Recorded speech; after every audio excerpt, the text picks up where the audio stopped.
And good evening, and welcome to another edition of Sports Corner. My guest right now is Marty Leap from the website Rum Bunter. He is the beat reporter for the Pirates. Great to have you here, Marty. Thanks for being on the show. We're going to talk about the Pirates for a little while, and then Marty has to tend to his podcast, so he'll be disappearing here later on. And we'll be talking some other stuff, NCAA news, and a whole bunch of stuff coming up. Don't forget to put your comments in the comments section right here, and we'll read them off as we go. All right, Marty, first let's get on with this. I think the owners of all these teams, I think they have big egg on their face because they locked these players up and really didn't get nothing out of this contract signing. What do you think? Yeah, I agree. I think to an extent, a lot of it coming out of the CBA talks was a lot of status quo. Obviously there's some big changes, the universal DH, but that definitely benefits players more than owners. It's going to create more jobs. It's going to allow for, you look at a guy like Nelson Cruz who's playing for the Washington Nationals now. In the past, he had no chance of ever playing for a National League team. Albert Pujols just re-signing with the Cardinals. Probably isn't a Cardinal, might still be looking for a job if not for the universal DH. So I feel like that was the biggest rule change to come out of it, and that definitely benefits the players more than the owners. Even some of the changes they made to the collective bargaining tax, again, more money going to the players on that front. And with some of the service time stuff, while the service time rules didn't change all that much, it's still the same where you spend the first 20 days of the season in the minors and the team gets the extra year of control. However, they do have that new caveat in there now. If you're a finalist for Rookie of the Year, then you get to hit free agency a year sooner. So obviously that does not benefit the owners and the teams at all. So I agree with you. I think coming out of it definitely didn't go, I think, the way the owners had hoped for. I know the players were very unified in wanting to make change. I think they probably didn't make quite as much a change as they had hoped for, but ultimately they didn't really give anything up, which I think was key because I don't think the players were going to budge from things that had been reported, from talking to some various people I know who work within the industry. My oldest son has a friend whose dad used to pitch in the A's minor league system. I was picking his brain a whole lot throughout this whole mess. And, from talking to all those sorts of people, the players were not going to budge. They were willing to lose as much of the season as possible, or as they had to, I should say. And a lot of them viewed it as bettering baseball for that next generation, for the players of the future. And I think they feel like that while they didn't get everything they wanted, this was definitely a step in the right direction. And yeah, it did not go the way the owners had hoped for. Well, what do you think? I know the Pirates didn't stand anything to gain. Bob Nutting voted for this. Are you surprised at that, or did you originally think Bob Nutting was going to vote for this? I can't say I'm surprised by it. Ultimately, the owners, like I said, they didn't really gain much, but they didn't lose a whole lot either. If you're the owner of a Major League Baseball team, you're cool with the status quo because the status quo is you make it hundreds of millions of dollars a year and seeing record profits and these teams being worth more money than ever. So if you do want to sell, you're sitting on a $1 billion+ product. So while the owners maybe didn't get everything they wanted, it's not a surprise to see any owner vote yes, especially these smaller market owners. I think if there were any owners who would have been hesitant, it would have been, the Steinbrenner, Steve Cohen, Magic Johnson, his group out in LA, because with the CBT tax being changed a little bit, it's going to be easier for teams to be penalized for spending a bunch of money. But push come to shove, I think those teams aren't going to care. We've seen it in the past with the Dodgers, for example, where they just blow by that, don't care. And if you win a World Series, hey, you know what? We'll pay a penalty to Major League Baseball for spending too much money if it means we've won a World Series. If it means we're competing for a World Series every year. So I don't I wasn't surprised to see Bob Nutting or any other small market owner for sure vote yes.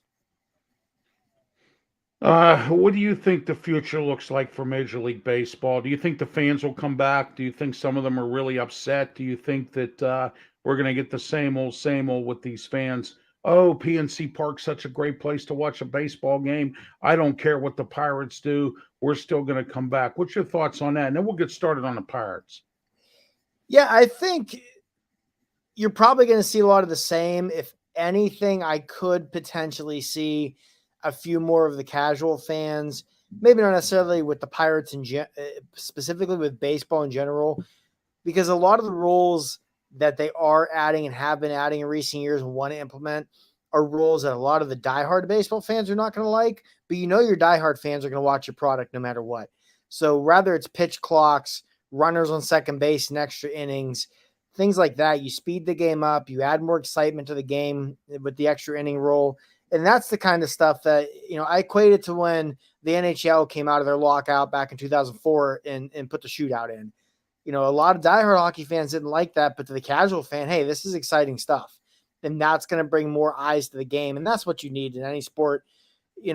Any sport in this country, with the exception of football, needs the increase of the casual fan. I do think baseball will get that. The universal DH, even though the universal DH is one that I like a lot. I know a lot of old school diehard baseball fans don't love it as much, but it's going to add more offense. It's going to add more excitement to the game. That's going to help bring more casual eyes. And I like it. Yeah, I do too. I think it's going to bring out the you're going to get a guy, and I've said this many times, that's sitting on the bench really collecting dust and not really doing much. But you're going to give that guy an opportunity who has a good bat, but maybe he stinks, in the field or something, but he has a good bat. And maybe you could keep him on it. That'll save a good roster spot for that guy. Yeah. You see, that's the way I'm seeing it. Absolutely. No fun intended, because I have a show called The Way I See It. But no, I totally agree. I mean, heck, look at the Pirates. Look at, back in those 13, 14, 15 seasons, I'm sure the Pirates fans, everyone would love to be able to make Pedro Alvarez your designated hitter, not have to watch him put you in the field. And hey, go out there, give us 35 bombs, drive in 100, and don't even worry about your defense. Like you said, there's a lot of guys who are going to benefit from that big time. So, I think it's going to be great for the sport. Not just it's good for players, it's going to be good for fans. And, even from the pitching standpoint, there are a few things that used to irk me more than it's seventh inning. It's nothing. The starters are just doling it out, and they have to get pinch hit for because you can't get your offense going. And then the bullpens come in and the game just gets out of control. Like, I love a good pitcher's duel. I love good starting pitching, and having the universal DH helps that because you don't have to be in that position where, all right, it's bottom of the seventh. My pitcher's rolling, but it's nothing. I got 2 on and 2 outs. I got to pinch hit for him. You don't have to and do then that. he swings the bat maybe, and he gets hurt. I mean, we think about that too. You know what I mean? Running bases, he pulls a thigh muscle or something. I mean, those things have happened. I've seen them, or he gets hit in the head with a ball. I mean, those things have happened. Squares around a bunt and fouls it up and catches himself. Like, there's a lot that can go wrong there. Exactly. When your best case scenario is he's going to strike out and nobody gets hurt, like that's not doing anything good for the sport. What do you contribute? Yeah, exactly. So, and it's not good for the team or anything, Yep. But anyhow, we're here basically tonight on Sports Corner here, YouTube Live every Tuesday night. We're here. I'm Ralph Williams, your host. My guest, Marty Leap from Rum Bunter, we're talking Major League Baseball and the Pirates. Yes, Major League Baseball is back. The Pirates are back. Everyone over at PNC Park, I have some people who work there, and they've been sort of in a crying mode lately about the fact that they haven't been able, that they work there and they don't have any work and they're behind on their bills and some things. Well, now that's not the case. So, at PNC Park, what's your consensus this year? Do you think the fan base is going to come back this year? They got some good giveaways, fireworks. I think they even have a couple concerts going on. What's your thoughts on PNC Park for this year's season with the schedule? And they have a pretty decent. They're playing the Yankees, I think. They're playing the Red Sox. Mm-hmm. That should bring some fans this year. Yeah, I do think. Excuse me. Playing those games at home against Yankees and the Red Sox are always going to do good because there's two fan bases that are going to travel. Those are two teams people want to come out and see play. Those will be positive for the attendance. I think overall your attendance, it's going to be what it is. Early in the season, opening day will be a big crowd. It always is. Early in the season, even when the Pirates are good, early season attendance in most baseball cities aren't great because of the weather and school nights and that sort of thing. Although I will say one rule change baseball's made in recent years I love is in games in September and April and May starting at 6:30 instead of 7 to try and make it easier for families with kids. As a dad with 2 young kids, I can say that half hour makes a world of difference. Right? So it makes it much easier to get to games on a weeknight, on a work night, on a school night, whatever it might be. I think over the summer, I think one thing with the Pirates this year, attendance-wise, where I think you could see it start to tick up is all the talk about the Pirates last year or two has been about their farm system, and rightfully so. It is one of the best in baseball, no matter what publication you want to go off of. It's a consensus top 5 farm system. You're going to start to see a lot of the guys at the top of that system start to graduate this year and reach the majors, and that's going to bring people to the stands. I was at, and again, these were a little bit different because both these years the Pirates made the postseason, but I was at Garrett Cole's first ever start. I was at the game where Gregory Polanco made his debut, and those places were packed because people want to come out and see these guys. So I do You're think right. this year, when you get, Roansy Contreras in the rotation permanently, when you get O'Neill Cruz back up here, when you have a guy like Nick Gonzalez, who probably is going to debut at some point this season, people are going to come out and see these kids play. They've heard a lot about them. Fans are excited to see them, and fans realize, like, hey, these are the guys who are going to be part of the core of our next winning team. And I think that will help with attendance later in the season. I would not be surprised if we see, the final 2 months of the season, the average attendance at PNC Park is a good bit higher than is the first 2 months. Because even though the team's most likely not going to be in contention at all, I do think, this is something we'll probably get into as we talk about the team a little bit more. I do think towards the end of the season, they will be a better, more exciting team than they will be early in the season. Last year I said they were going to go 500. All my other media colleagues said they were going to lose 100 games. They were right. I was wrong. I'm predicting probably a little bit the same this year because it's a better year, I think. Just like you said, we got some younger players coming out. But what's your thoughts on Ben Cherington and Travis Williams and his management base? Do you think Ben Cherington's making the right moves to bring these young players in like he did in Boston? Yeah, I really like the Ben Cherington hire. So far, he really hasn't done anything at all to make me feel any different about it. What I like about Cherington, like you said, when he was in Boston, I think when people hear about the Red Sox and they think Red Sox, they think big money, they think free agency. And yes, he went in and supplemented the rosters as needed in free agency. But the World Series he won in 2013 was a lot of homegrown players he drafted, he traded for, he developed. And then when the Red Sox went on to win the World Series again, and it was 16 or 17, I can't remember off the top of my head. Yes, Cherington was gone, but most of that roster were players who was brought into the organization by Cherington. He knows how to identify talent, especially on the offensive side. And you look at what he did after he left Boston, he went to Toronto and was the president of baseball operations and helped bring along Bo Bichette, Vlad Jr., these guys that we see now making all this noise with the Blue Jays, again, were a lot of Cherington guys. He's a very good baseball mind. I think he's doing a great job in Pittsburgh. Going through a rebuild is never fun, especially when you're the Pirates. And, most of the last 30 years has seemed like a rebuild. But I've always equated this upcoming season very similar to how like the 2011 and 2012 seasons were, where the team was clearly better. You could see the talent coming. They just weren't there yet. And that always adds more excitement. And with Travis Williams, the president, that was a hire at the time I really liked. My biggest thing with Williams was coming from the Penguins. There are a few teams in professional sports over the course of the last decade or so that have done better with PR and done better with connecting with the community than the Pittsburgh Penguins have. And there are a few teams that have been worse at that than the Pittsburgh Pirates have. So if you bring a guy like Williams in from the Penguins who knows the city of Pittsburgh, who knows this fan base, knows how to connect with them, knows the PR, how to promote all of that, only good things can come of that. And I think the Williams hire, well, that's one. You don't pay a lot of attention to the president of the team because they're not playing a big role in a lot of roster moves or anything of the sort. But I did think that was a good hire just because he has so much experience working in Pittsburgh and connecting with a lot of the same fans that he's going to have to connect with as president of the Pirates. Do you think these new hitting instructors that have been hired by the Pirates, as you know, Eckstein's gone. They brought in this guy from Milwaukee.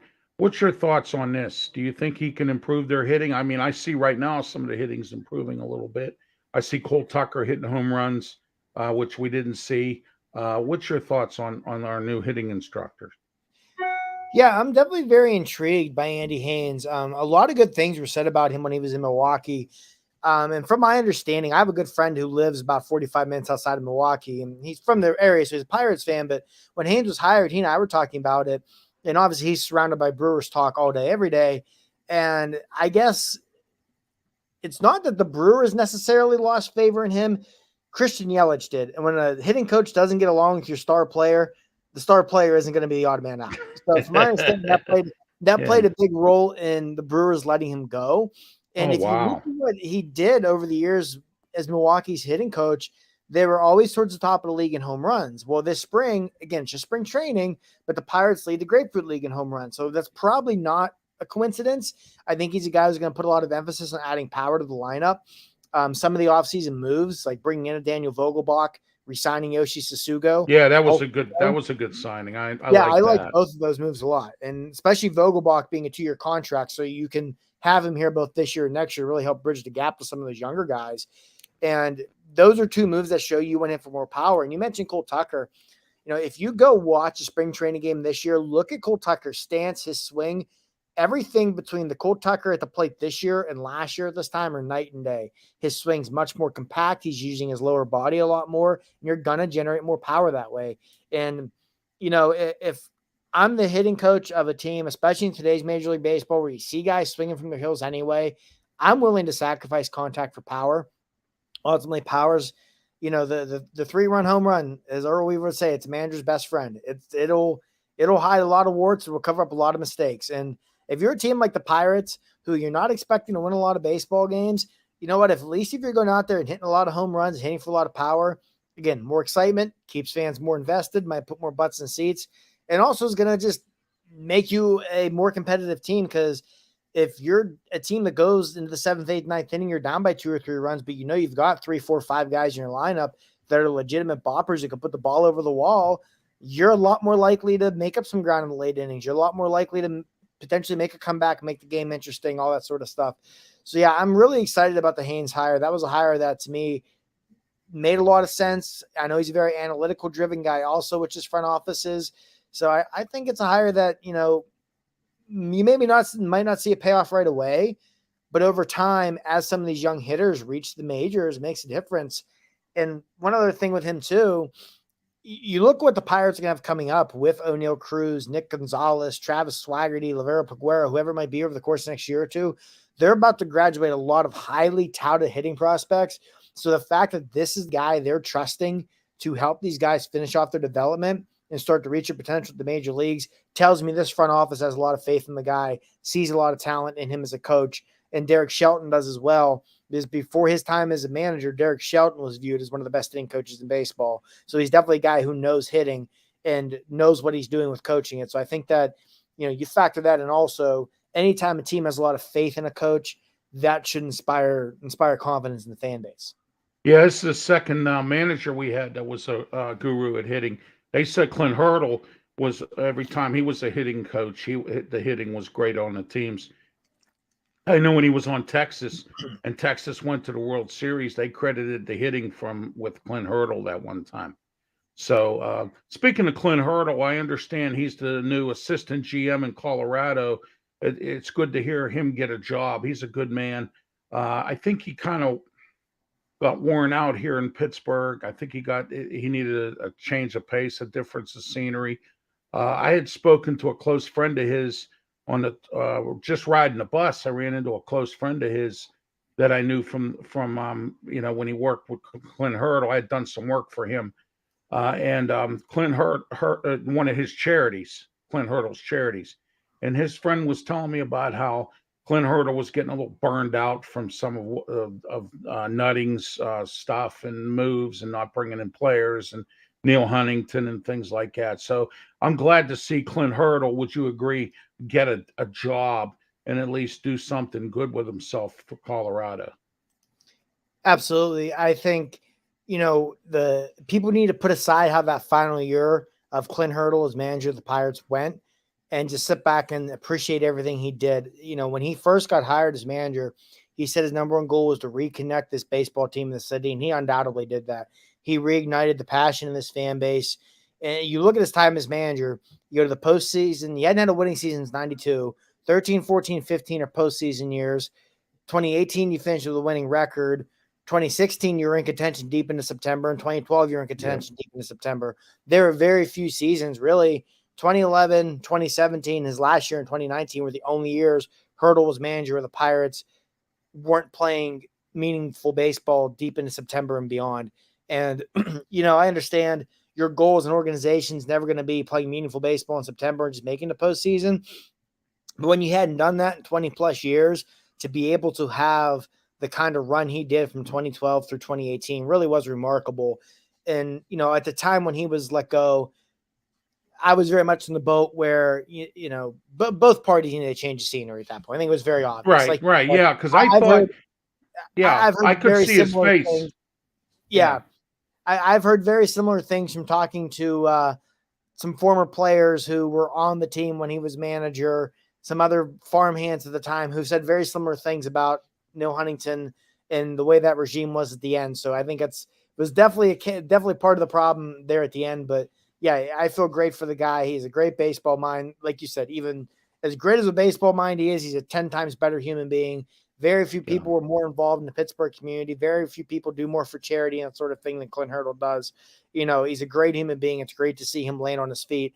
And he's definitely a guy who I think one day, down the road when he's completely out of baseball, we'll be back at PNC Park for some sort of pregame ceremony to truly honor everything he did as manager of the Pirates. Oh, yeah, yeah. All right, let's talk about the current, what we believe could be the opening day roster. I have here both Perez's, Mike and Roberto Perez. Now, Roberto Perez is the new catcher that we got, that we signed because we had to we traded Jacob Stallings. What's your thoughts on this catching duo here? I agree that'll be the duo. I mean, nothing's been set in stone to the backup catcher, but I'm assuming it'll be Mike Perez again. I really like Roberto Perez. The guy won back-to-back Gold Gloves with Cleveland in 2019 and 2020. His biggest issue in his career has just been staying healthy and staying on the field. When he's healthy, he's one of the best defensive catchers in baseball. And while he might not give you a ton of offense, I'm kind of old school where catcher, shortstop, center field, you give me plus defense and any sort of offense I'll take because I want the glove there, especially with a young pitching staff. Give me the guy who's a multiple-time Gold Glove winner and help bring these young pitchers along, and I like it a lot. What's your thoughts on on the infield here? I had Ke'Bryan Hayes. I was fit Ornell Cruz in, but he just got sent on today. So, and Roberto Castro, Yoshi, Suzuko or whatever. I can never pronounce his name. Kevin Newman and Daniel Vogelbach. Is that about what we're looking at? Yeah, I'm assuming And between Cole Tucker, Yoshi and maybe. yeah, I think between Yoshi Suzuko and Vogelbach, you're going to see one of them at DH, one of them at first base pretty much every day. Like you said, a lot of power potential there. Ke'Bryan Hayes obviously going to be third base. And a big year for him offensively. If he can give you even average offense, the guy might be the best best defensive third baseman in baseball already. So when you're that good with the glove, you can give average offense. You're going to be a well above average player. I think Newman's a shortstop to start the year. We'll see what they have in Newman. I think everyone views him as nothing more than a bridge to O'Neill Cruz at this point. Second base will be interesting. I wouldn't be surprised to see a little bit of a rotation in guys there. I think Cole Tucker, with the spring he's had, is going to garner some interest in playing time. But you look at a guy like Hoy Park, who's also had a big spring and did some good things with the Pirates last year after coming over from the Yankees. Diego Castillo, who came with Park in that trade, who did nothing but hit last year in the minors. He's hitting over 300 with an OPS around 1,000 this spring. So I think second base, at least early in the year, it could be a lot of rotating until you kind of find the hot hand to roll with them. But I think the infield – the corner infield offensively should be a strength for the Pirates. And I think, like I said, Hayes is a huge, huge plus there defensively. But that middle infield, I think, will be very unsettled for much of the year. Because eventually O'Neill Cruz is going to be a shortstop. And like I said earlier in the show, I wouldn't be surprised to see 2020 first round pick Nick Gonzalez as the starting second baseman by the end of the season. But until Yeah, then, he was sent down too. So was Henry Davis. I yeah, actually thought Davis was going to be in the catching rotation because I knew how short-handed they were on catchers, and but then they ended up sending him down. That we talked earlier about Travis Swaggerty as well. They sent a bunch of guys down. Quinn Priester, I was surprised about that one as well. That shocked me. The Ornell Cruz one shocked me. Outfield, you have Greg Allen, which he picked up from the Yankees. Brian Reynolds and Ben Gamble. Now, I have a question for you. Two players, Ke'Bryan Hayes and Brian Reynolds. We'll get back to the roster in a minute. Have both turned down contracts over the last few years with the Pirates. What do you think their mindset is? Do you think that they think they're going to get traded? No, you're signing a contract, or is it just a money situation? I mean, I think it's both situations a little bit different. With Ke'Bryan Hayes, when they offered him the contract, it was spring training of 2020. So it was before he'd even made his major league debut. And the Pirates were attempting, because they attempted the same thing with Gregory Polanco in spring training of 14, offered like a 11 or 12-year deal, with part of that being you would start the year in the major league roster instead of in the minors, because the Pirates didn't worry about the year of control then. Polanco turned it down, as did Hayes in 2020. And I think a lot of that was because he hadn't even played in the majors yet. Now, Polanco, as we know, they came out about a year and a half or so later and got a long-term deal done. I wouldn't be surprised to see something similar happen with Hayes. I mean, if you're Ke'Bryan Hayes, it's very early in his career, obviously, but he had some injury issues in the minors, missed a bunch of time last year with I the remember hamate that. bone injury. You don't want to get labeled as the injury prone guy. And if you have any Right. concerns with that at all, it benefits you to work on getting that long-term deal, because at least you're taken care of. As for Reynolds, he's a Scott Boras guy. Scott Boras, Oh, jeez. yeah, Scott Boras is Yeah, not Scott one of his Boras, players, he not good beats at the managing Pirates up space. every time. Yeah, Every time he beats us up, and it's not just the Pirates. Boras will not. Boras is a I don't know if a Boras player has ever signed an extension without testing I for know. waters I know. first. It's terrible with him. Yeah, He'll he's advise, and I understand it. I uh understand his train of thought. yeah. Test out free agency, see what's out there. Because even if you sign with this current team, you can use free agency as leverage to get more money. I totally understand the train of thought.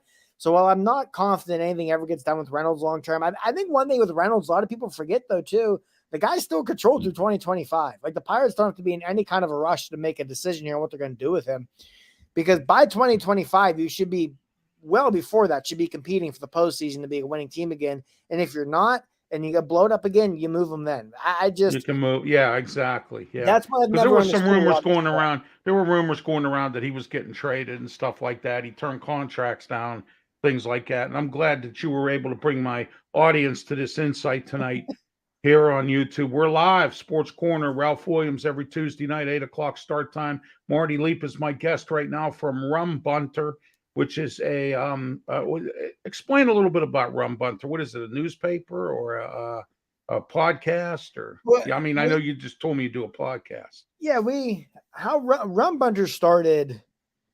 I forget the exact year. I'm going to say 2008, 2009, something like that. Myself and Nick Caparoso, the current co-editors for the site, we took over in March of 2016. It is a website that is owned by Fansided. So we have our website, we have our Twitter account, we have Facebook, we do a podcast. We try to do 2-3 episodes a week.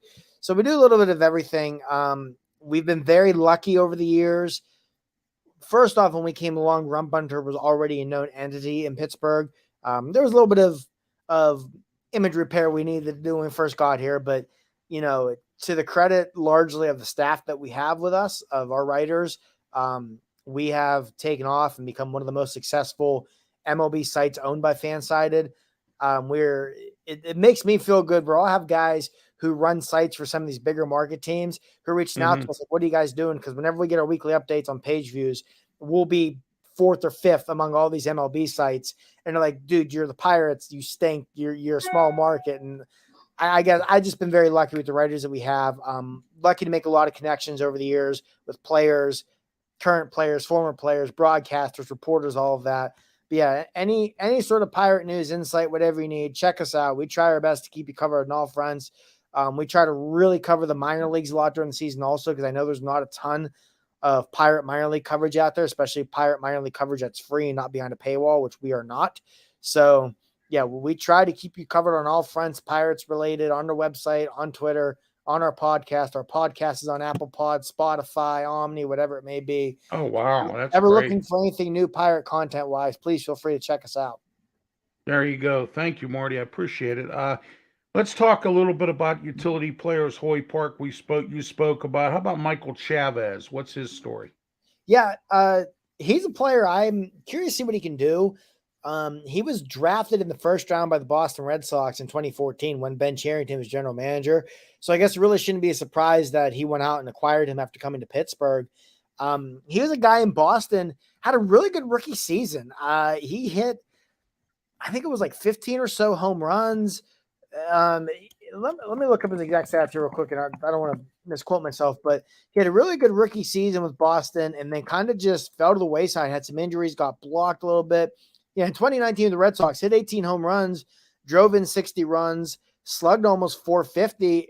He had a really strong rookie season and then had some injuries, got blocked by some guys, and just was losing playing time in Boston.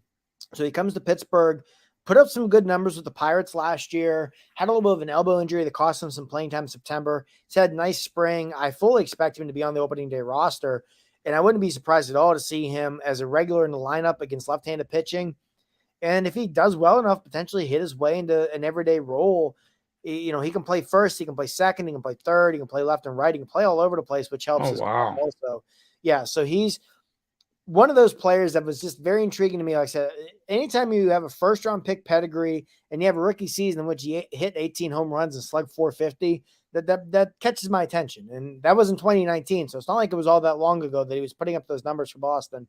Just like I said, some injuries, some other guys who came along and took playing time away while he was hurt. It's a worthwhile to see what you have in a player like that, I feel, especially when you're, again, like we said, you're not looking to compete this year. This year is going to be all about finding what you have in players like Michael Chavis. Like, hey, you know what? Is this a guy we can build around moving forward? You look at, to go back to the last time the Pirates were competitive, I think Chavis, different players, different scenarios, but similar comparison to like a guy like Garrett Jones, who was just always blocked in Minnesota's farm system, comes to Pittsburgh, finally gets regular playing time and becomes a very solid player for the Pirates and a key contributor to that 2013 team that made the playoffs, So you never know when you're going to find a guy like that. And they may have that in Michael Chavis. All right. Let's get into the pitching just a little bit because I know you have to go.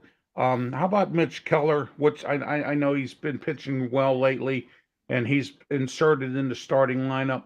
I always thought he should be in the bullpen because he can only pitch 3 or 4 innings before he starts throwing the long ball. What's your? I see he's back in the starting rotation again. Are they doing that because they have to, or are they doing that because they think he can still be a starting pitcher? I think it's a little bit of both, but mostly because they still believe in Keller. Anyone who reads our site, follows us, knows I've been extremely critical of him the last 2 years. I want him out of here. And that's where I was at of points last year, but it's, again, to go back to seeing what you have in guys. My biggest thing with Mitch Keller, I've always said one thing he really needed, because he's always had the stuff. He needs some of that AJ Burnett, like, F you, here's my stuff, try and hit it mentality. And he's never looked confident on the mound to me. This spring, the biggest takeaway for me, he finally looks confident. He looks in control. His fastball has added some ticks to it. It's touched 100 a couple times. His breaking stuff looks better than ever. Again, it's spring training. There's a ton of factors that go into it, especially for pitchers, because you never know. On days you might be facing almost an all minor league lineup. That said, he finally looks confident, which is the big thing to me, because I can think of throughout his major league career, he's never looked confident on the mound. He's never looked in command like he believes in himself, and he finally looks that way. So I think if Keller can come out this year and pitch with confidence, that alone go a long way for him. He's got the stuff. If you add the confidence, I think he could very easily turn into a quality, at least middle of the rotation arm. And again, when you look at the starting rotation this year, especially to begin the season, there's not a ton of quality options. You might as well give Keller one last shake, because I do believe if he comes out this year and continues to pitch the way he has in the past, it might not be the end of him in Pittsburgh altogether, but it'll definitely be the end of him in Pittsburgh as a starting pitcher. Do you think Will Crowe and I see here they got Bryce Wilson slated for the bullpen? What's going on with that? Is it because we need a closer or a middle reliever? What's their goals? I'll be curious to see how it shakes out. I think with Crowe, he's another guy I think would be much better in the bullpen than as a starter. But I think a big thing for the Pirates this year with their starting staff, and this is why you're going to see, even though he's probably going to take some lumps along the way, you're going to see Jose Quintana go out there every 5 days and take the ball. You need someone who's going to go out there and give you 29, 30 starts and pitch 5-6 innings per start. And last year, as much as Crowe struggled, he made 29 starts, which led the team. He's proven he can take the ball every 5 days for you and be durable. And you need that with the young pitching staff. I mean, you look down the road, let's say Keller does turn around. When Roansy Contreras comes up, let's say a guy like a Quinn Priester or Mike Burrows, whoever it might be, joins the rotation later in the year. These young arms, you don't want them throwing their arms out in a year that means nothing. Yeah, you want to preserve those arms. So, hey, if Keller's going to come out and give you 5 innings every time but only give up 1 run, you're going to be cool with that. But the guys pitching the next day better be ready to go 6 or 7 because the bullpen had to do a little extra work the night before. And that's what Crow can give you. That's what Quintana can give you. So I will be interested to see how the rotation shakes out. If I had to guess, I'd guess right now I'd probably see Quintana, Keller, Will Crow.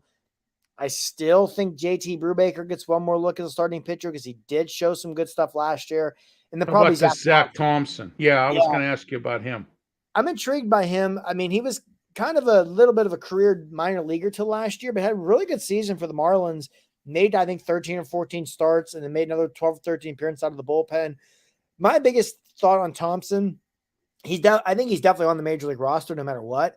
But to go out and get him as one of the centerpieces of the Stallings trade, I don't think you trade your Gold Glove winning catcher and then don't in turn give that player at least an opportunity to be a starting pitcher and try and maximize the return you get for Stallings. Now, I do think that Kyle Nicholas, who's another arm we could potentially see down the road this season, is probably the best player they got in the Stallings trade, but he may wind up as a dominant closer down the road. But hey, you'll take that. You need that. You got to have someone who's going to shut the door in the end of the game.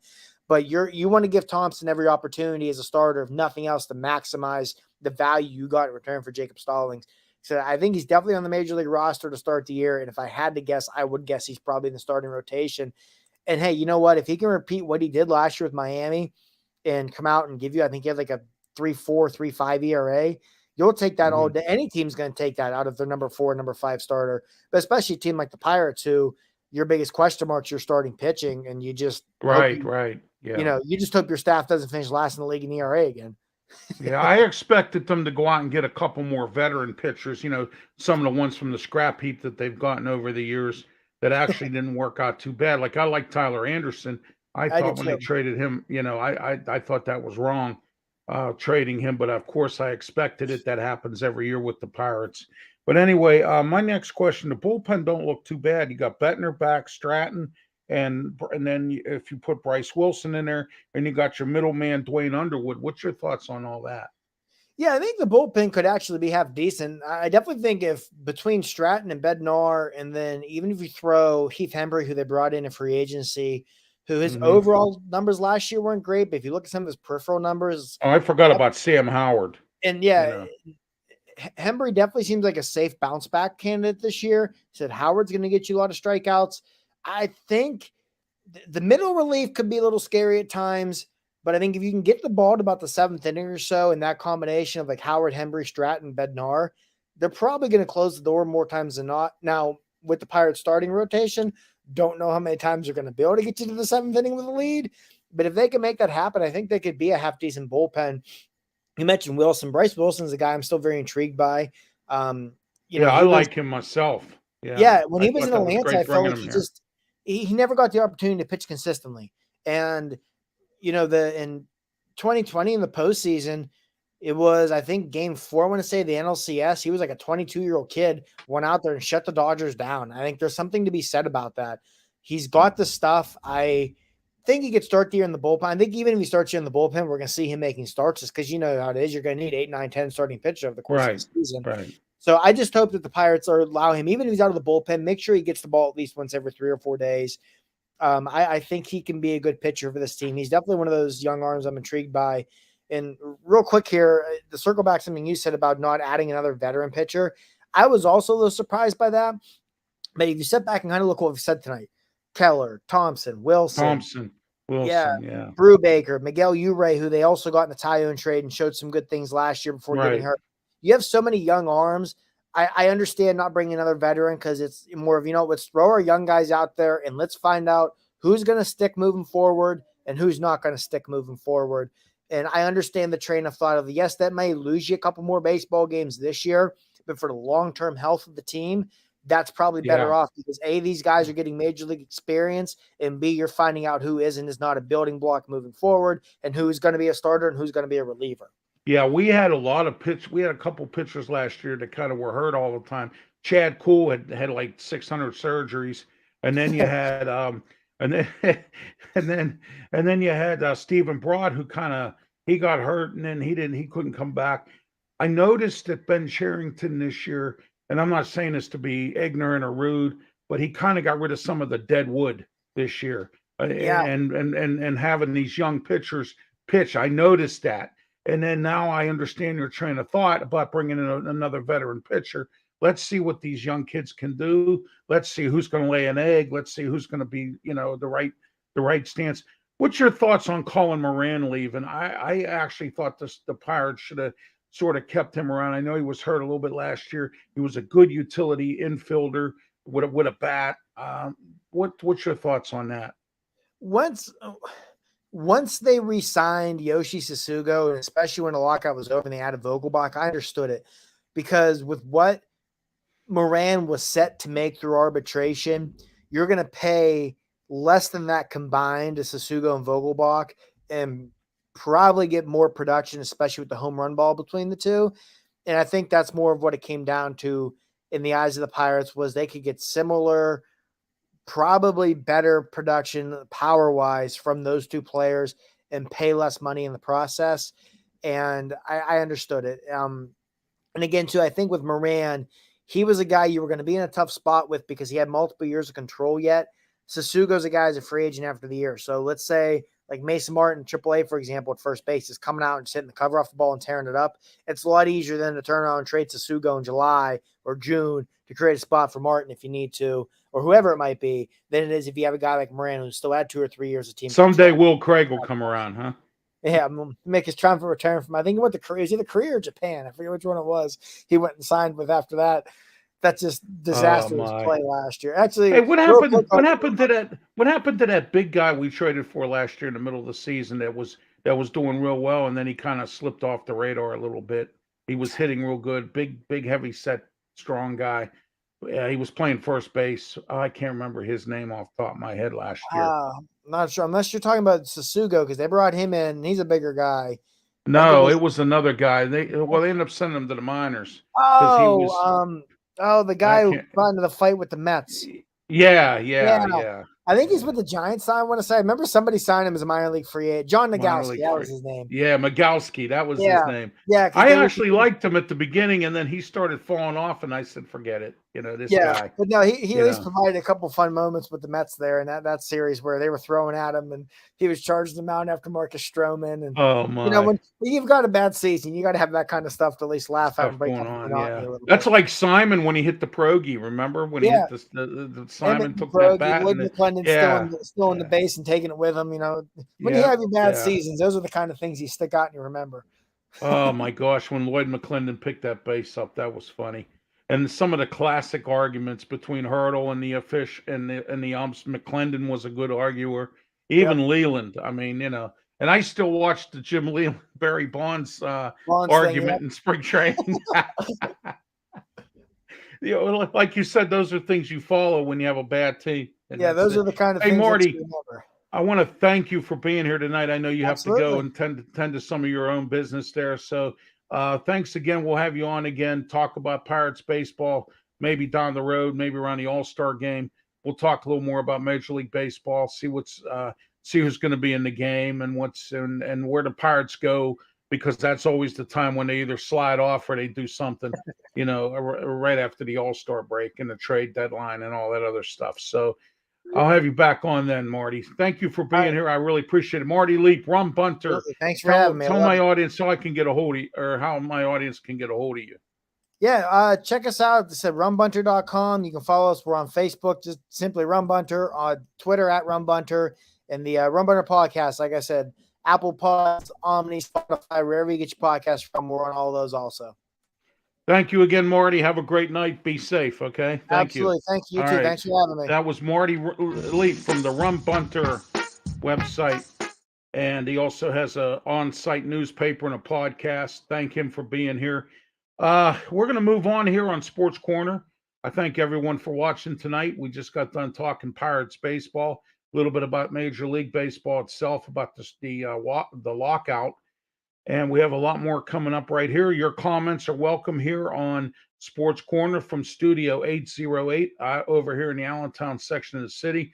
Penguins are down 2-1 right now. Just started the second period, and we'll see how that goes. They're down to the Rangers right now. All right, let's talk a little bit about the Steelers this week. They had an interesting week. They were participating in pro days all this week long. everybody was concerned about the different meals that Mike Tomlin was was at the Victory! was at the when he went to visit these colleges. He took Malik Willis out for wings, took uh, Desmond Ritter out for a steak at an expensive restaurant. And, everybody else, some of them ate McDonald's, some of them had Happy Meals. I mean, whatever. He's on his, what I call world tour of athletes. He was in Alabama. He visited them, their pro day. So the Steelers are making their rounds. They're doing their due diligence just as they're doing with their GM search. I think this year, Kevin Colbert kind of wants to get it right before this is like his send off, his final card to throw out there for the draft. And I think he's going to do a real good job with that. And I think the Steelers this year in the draft, they can't reach. I know they want to get a quarterback. I know they want an all-star quarterback. I don't think they need to get one in the first round. And all this talk, what's your thoughts? Baker Mayfield may be coming to there's reports out there from some prominent people that the Steelers are interested in Baker Mayfield. Now, my question to you is, do we take a chance? Do we throw out the Baker Mayfield card in this poker game? Okay, because this is a poker game. It always is. Okay, and if you're going to throw a card out there, would you throw this card out there? Okay, and go after Baker Mayfield.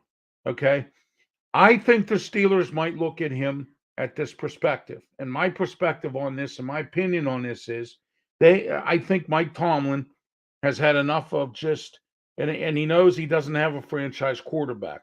All right, he has had that luxury for 15 years of having a franchise quarterback. Now he doesn't. This is all new to Mike Tomlin. So what I'm thinking is Mike Tomlin definitely wants to try to have some kind of goodness in his quarterback room, some kind of decent athletic type of stuff. And I wouldn't doubt it if you see Dwayne Haskins go bye-byes or Mason Rudolph go bye-byes. They bring in Baker Mayfield, go into the draft, get a quarterback.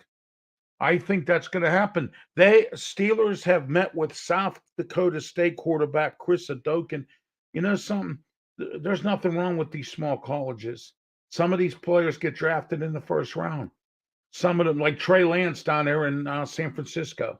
Okay, he came from, I think, North Dakota State. So do you see what I'm getting at here? The Steelers could probably take this guy in a later round and be satisfied, put him at the third string spot, bring in Baker Mayfield, have him and Trubisky go back and forth for the starter, and who knows, maybe we have something there. I'm satisfied right now with who they signed in free agency. I said this 1,000 times, and I'm going to keep repeating it because I was right. None of the other media people were right. I was right when I said they're going to take they're going to sign Mitch Trubisky, and they did. They're going to think outside the box, and they did. And they're doing their due diligence with the GM spot, and they are. Okay. And now I'm going to be right for a fourth time because I think they're going to do their due diligence in the draft. I don't think they're going to reach. They can't afford to reach. They need every athlete they can get, even though they signed some of the guys they signed in free agency. They gave Ogafart, I call him Ogafart because he stinks. Okay.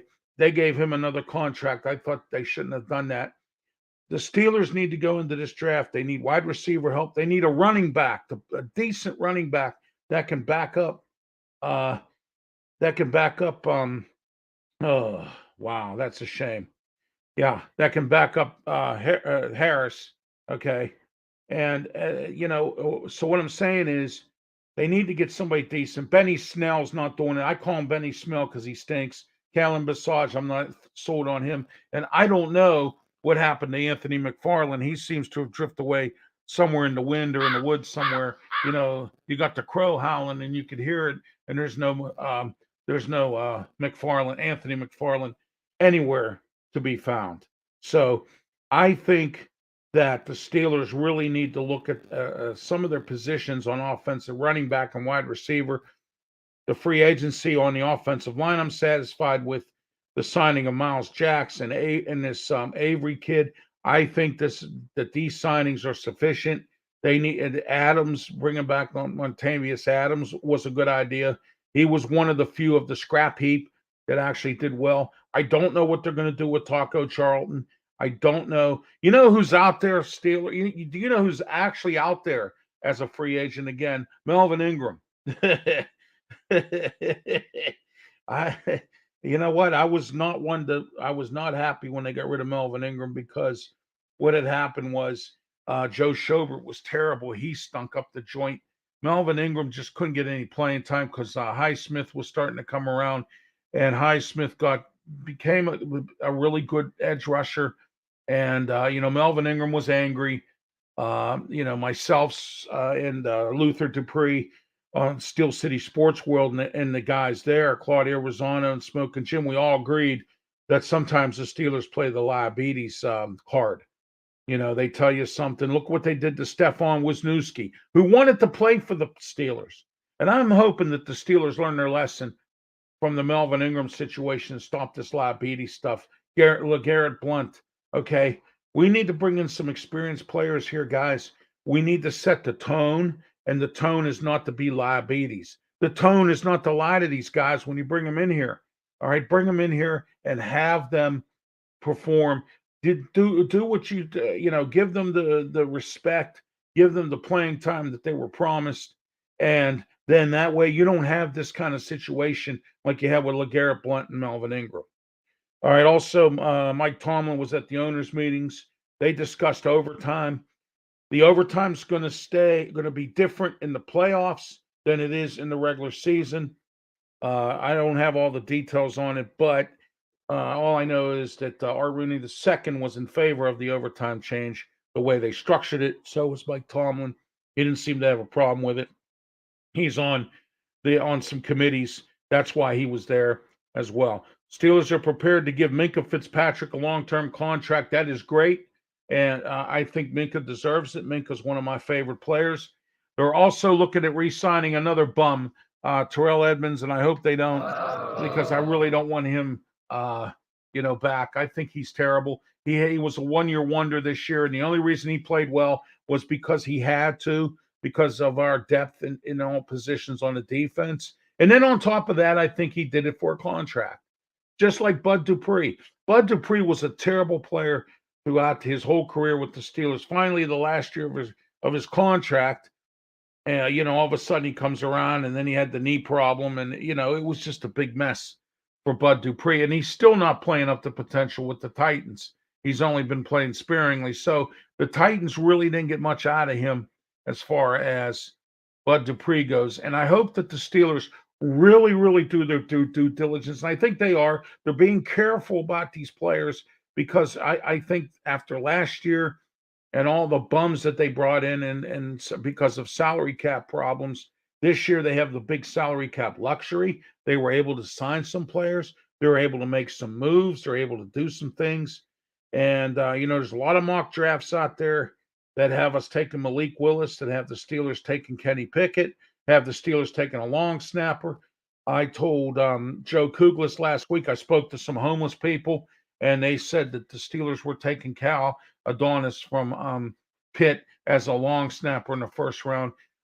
Today, I managed to speak to some janitors, and they said that the Steelers are going to take the Cal Adonis too, a long snapper out of Pitt. So there you are. There's some mock drafts right there.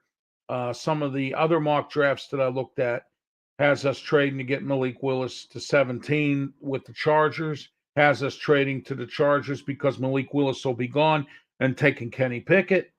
Some of them have us going defensive.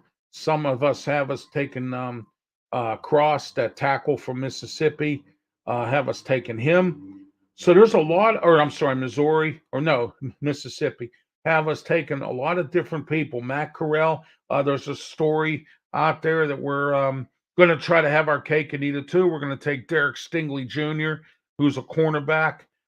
He plays corner. We're going to try to get him and then trade to number 30 and take whoever's at number 30 and trade them some draft picks and get Matt Corral. Those are all the mock drafts that are out there. But coming up, we're going to have a draft show here soon. Please keep your ears and eyes open on both PCTV channel 21, channel 4, channel 21, Comcast 47, Verizon Cable, the Sports Corner and Steel City Sports World. We're working on trying to get us all together again for another draft show, just like we did the Year in Sports Review. We're going to try to do a draft show as well. We're going to have some different guests on. Joe Kuglis will be on to help us with some of this draft talk. And then we're also going to try to get Chip Hayner from Pittsburgh Sportsline to come on and to represent Pittsburgh Sportsline this time around for the draft, as we're going to try to have a draft show. Don't forget Saturday nights at 5 p.m. or Saturday nights starting at 4 o'clock. We have the 2 hours of our smorgasbord of sports. You have the Boxing Authorities at 4, 5 p.m. my show here, Sports Corner. And then at 6 o'clock, you have Steel City Sports World with Claudia Rosano, Smoking Jim Frazier, and Luther Dupree. And don't forget, Smoking Jim is now my co-host on Sports Corner on the TV edition. And speaking of Luther, Luther, Claudio, and Smoking Jim. Well, tomorrow at 2 o'clock, I am doing a taping I will be a guest on Claudio Rosano's show for Friday on his website. It will come up on Friday. It gets uploaded. He records every Tuesday, but this week he's doing Wednesday. Tomorrow I will be on with Claudio. It's a tape show. You can catch it Friday on his website, the Claudio Rosano show. I'm a busy man this week. Tomorrow, 7 p.m., right here on YouTube. Don't forget to tune in for my debut show of Wrestle Chat. Okay, we're going to be here every Wednesday at 7 p.m. My guest is Thomas LaJerke from the Keystone Wrestling or the Keystone State Wrestling Alliance. They do fundraising wrestling events. We're going to talk about the recent increase in attendance at the Independence. We're also going to talk about some other wrestling things going on. WrestleMania coming up with the WWE, also AEW, MLW, NWA, Impact Wrestling. No stone unturned on Wrestle Chat. Every Wednesday, 7 p.m. starts tomorrow. I want everybody here. I want your comments. Thomas LaJerke, the ring announcer for Keystone State Wrestling Authority or Association tomorrow. He will be here with me tomorrow night at 7. Then on Thursday night, we have Black and Gold Sports Podcast.